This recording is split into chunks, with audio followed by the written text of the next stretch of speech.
En période de crise, en période de profond remaniement des valeurs, de tout ce qui est critères, de tout ce qui est repères, on le dit, on a besoin de leaders.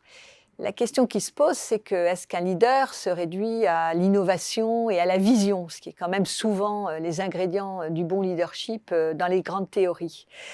Alors c'est une question que s'est posée Benjamin Pavageau, qui est coach, consultant, enseignant-chercheur et auteur d'un livre, développer vraiment son leadership en développant l'idée du leader donateur.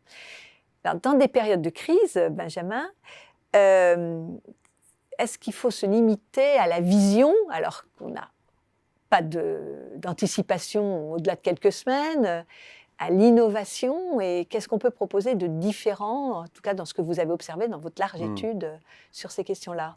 Oui, alors en fait, en regardant le comportement des leaders en temps de crise, effectivement, ils n'ont pas de vision à long terme. Ce qu'ils font, c'est que plutôt ils vont revenir en profondeur sur leur mission personnelle et la mission, la raison d'être de l'entreprise. En tout cas, on leur souhaite. On le souhaite, mais c'est ce qu'on a pu observer dans des crises passées. Et les entreprises qui ont réussi à traverser les crises, je pense à Southwest Airlines, donc l'entreprise américaine d'aviation, qui en 2001 était une moyenne gamme d'entreprises d'aviation. Et en fait, plutôt que de licencier tout de suite et d'éteindre les feux, ils ont garanti une sécurité aux salariés en leur disant, voilà, je peux vous assurer en tant que dirigeant, au moins que pendant 6 mois, vous ne serez pas licenciés. Mettons-nous ensemble et engageons-nous et donnons ce qu'on peut donner de meilleur pour l'entreprise. Et en fait, ils ont réussi à traverser la crise et aujourd'hui, c'est la première compagnie interne aux États-Unis. Donc cette logique du don peut être très disruptive dans nos visions très marchandes de l'entreprise et proposer quelque chose de différent pour traverser une crise. Alors, c'est vrai que très souvent, on a pensé que le pire était la norme. C'est-à-dire qu'il fallait éteindre d'abord les feux, penser à la sécurité financière. Donc ça, c'est vrai, mais il faut avoir un coup d'avance. Et je pense qu'il y a beaucoup d'exemples. Je pense à Satya Nadella, par exemple, de Microsoft.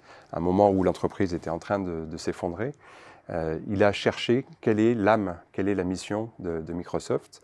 Et il a écouté, il a demandé aux collaborateurs de donner. Donc, plutôt que de donner et d'envahir les autres, dans une espèce de générosité du leader qui a sa vision, qui veut tout dire, en fait, il est allé susciter chez les autres la création, la créativité, et il a accueilli et a créé un écosystème qui permettait à chacun de s'engager et de donner le meilleur.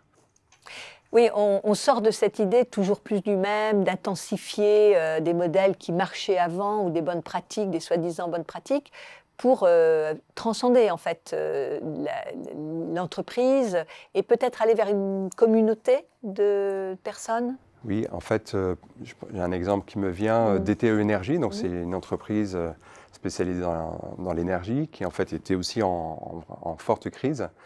Et les dirigeants ont décidé d'aller chercher dans les communautés de travail qu'est-ce qu'il y avait de meilleur.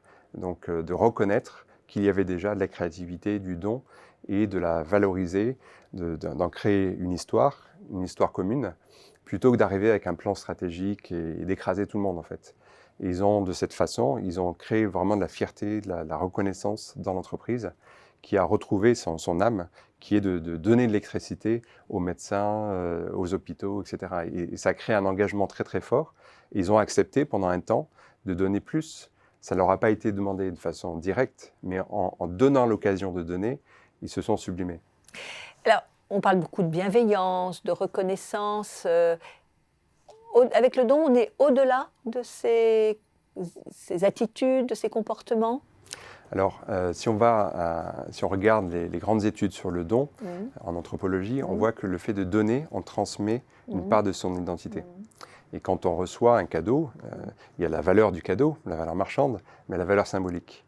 Et en fait, en donnant, on reconnaît l'autre et on espère être reconnu par l'autre.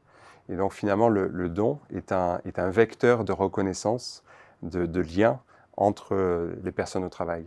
Donc effectivement, la bienveillance, c'est plutôt une attitude, mais le fait d'aller jusqu'à donner et recevoir, eh bien, on crée de la reconnaissance sur l'identité profonde, personnelle, professionnelle.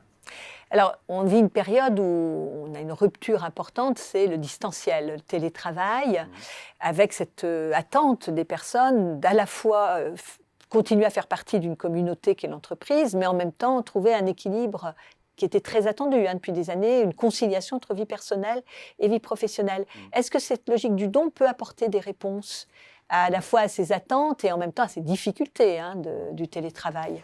Oui, je pense que ça s'apprend. C'est un vocabulaire, c'est une grammaire. Oui. Donc le fait de comprendre toute la symbolique, la puissance du don dans son propre parcours, en observant les autres, permet de comprendre les clés. Parce que le don, c'est complexe, c'est ambivalent. Il y a des effets positifs, mais des effets d'épuisement. Donc le fait de repérer concrètement pour soi et dans son entourage est un premier pas, effectivement, dans l'apprentissage de la logique du don. Enfin, ça me paraît une piste vraiment intéressante et contre-intuitive à explorer, je répète, dans l'univers marchand. En fait, on donne, peut-être avec l'espoir de recevoir, et très souvent on reçoit, mais ce n'est pas l'intention première, c'est bien ça. Alors, il y a une espérance, mais pas une exigence. S'il y a une exigence, en fait, on rentre dans la logique marchande, qui a sa logique propre, qui est bonne en soi, mais ça n'est plus la logique du don. Lorsqu'on est dans cette ouverture de susciter l'engagement chez l'autre, d'espérer aussi qu'il y a un bienfait pour l'autrui et pour soi, en fait, il y a un cercle vertueux qui s'amorce et qui rend libre les deux parties, alors que le don peut créer de la dette. Je trouve que l'idée qui est de la liberté reste, à mon sens, majeure, à la fois pour le leader ou le manager et à la fois pour le collaborateur. En tout cas, merci de cet éclairage très intéressant. Merci Isabelle.